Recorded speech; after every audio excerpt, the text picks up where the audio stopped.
Hi friends, అందరికీ నమస్కారం. Welcome to ఘనా ఎంప్లాయ్ పెన్షన్ న్యూస్కి స్వాగతం. ఫ్రెండ్స్, ఈపీఎఫ్ఓ పెన్షనర్లకు బిగ్ షాక్.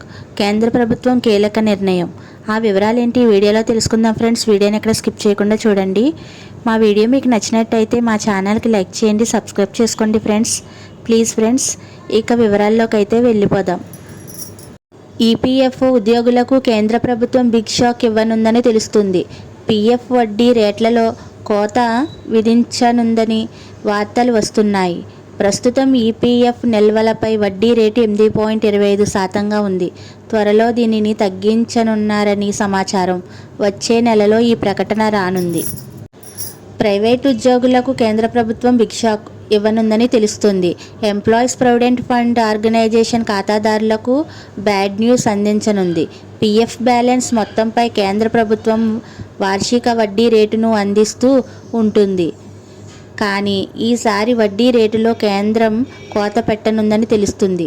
2024-25 ఆర్థిక సంవత్సరానికి 8.25% వడ్డీని ప్రకటించింది. కానీ 25-26 ఆర్థిక సంవత్సరానికి ఇంకా ఎంత వడ్డీ ఇస్తామనేది ప్రకటించలేదు. త్వరలోనే ఈ వడ్డీ రేట్లను ప్రకటించనుండగా ఈసారి తగ్గించనుందని సమాచారం. త్వరలో జరగనున్న ట్రస్టీల సమావేశంలో ఈ నిర్ణయం తీసుకోనున్నారని వార్తలు వినిపిస్తున్నాయి. అదే జరిగితే పీఎఫ్ అకౌంట్లు ఉన్న వారికి షాక్ అని చెప్పవచ్చు. ఎంత తగ్గించే అవకాశం ఉందంటే 2025-26 ఆర్థిక సంవత్సరానికి వడ్డీ రేటు 8 నుంచి 8.20%గా ఉండనుందని తెలుస్తుంది. ప్రస్తుతం వడ్డీ రేటు 8.25%గా ఉండగా ఇందులో కోత విధించనున్నారని సమావేశం. ఈపీఎఫ్ఓకు సంబంధించిన సెంట్రల్ బోర్డ్ ఆఫ్ ట్రస్టీలు వడ్డీ రేటును నిర్ణయిస్తూ ఉంటాయి. మార్చిలో ఈ ట్రస్టీల సమావేశం జరగనుంది. ఈ సమావేశంలో వడ్డీ రేట్లను నిర్ణయించి కేంద్ర ఆర్థిక శాఖ ఆమోదానికి పంపుతారు. ఆర్థిక శాఖ అనుమతి ఇచ్చిన అనంతరం ఈపీఎఫ్ఓ అధికారికంగా వడ్డీ రేట్ల గురించి ప్రకటన విడుదల చేస్తుంది. పీఎఫ్ వడ్డీ లెక్కింపు ఎలా? నెలవారీ ప్రాతిపదికన ఈపీఎఫ్ వడ్డీను లెక్కిస్తారు. ప్రతి ఆర్థిక సంవత్సరం చివరిలో వీటిని జమ చేస్తారు. ఉదాహరణకు వార్షిక వడ్డీ రేటు 8.25%గా ఉంటే నెలవారీ రేటు సుమారు 0.688%గా ఉంటుంది.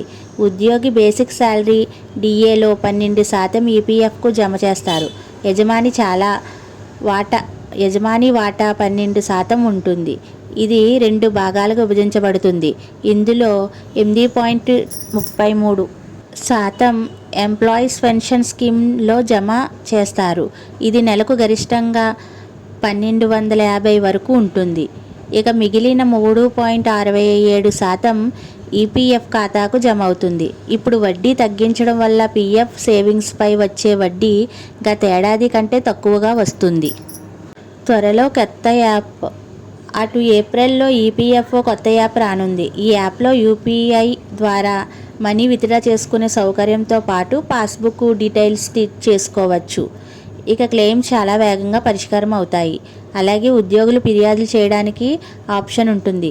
వేగంగా ఫిర్యాదులు పరిష్కరించేలా చర్యలు చేపడతారు. ఈ యాప్లో పీఎఫ్ సేవలన్నీ ఒకే చోట అందుబాటులో ఉండనున్నాయి.